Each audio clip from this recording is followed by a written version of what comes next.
സൗദിയിലെ ജിസാറിലെ മലയോര മേഖലയിൽ കനത്ത മഴയിൽ വൻ നാശനഷ്ടം. നിരവധി വാഹനങ്ങൾ മലവെള്ളപ്പാച്ചിലിൽ കുടുങ്ങി. ഇന്ന് രാത്രി വരെ മഴ തുടരുമെന്നാണ് മുന്നറിയിപ്പ്.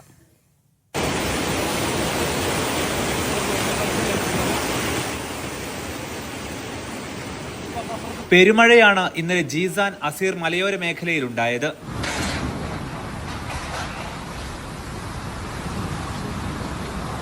കുറഞ്ഞ സമയത്തിനകം വാരിക്കോരി പെയ്ത മഴയിൽ വാദികളും റോഡുകളും നിറഞ്ഞൊഴുകി.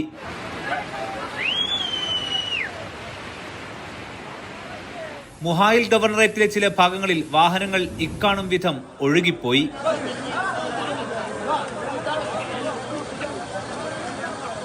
വാഹനത്തിൽ കുടുങ്ങിയവരെ ജനങ്ങൾ കൂടി രംഗത്തിറങ്ങിയാണ് രക്ഷപ്പെടുത്തിയത്. നേരം പുലർന്നതോടെ ഇതായിരുന്നു ചിത്രം.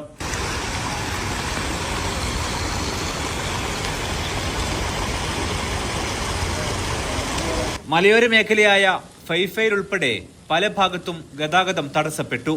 ബെയ്ഷ്, കുൻഫുദ, അബഹ തുടങ്ങി പല ഭാഗങ്ങളിലും മഴ എത്തിയിട്ടുണ്ട്. ഇന്ന് നജ്റാനിലും മഴ പെയ്തു. പുലർച്ചെ വരെ സിവിൽ ഡിഫൻസ് സൗദിയുടെ മലയോര മേഖലയിൽ ജാഗ്രതാ നിർദ്ദേശം നൽകിയിട്ടുണ്ട്. Aftab Rahman, media 1, Riyadh.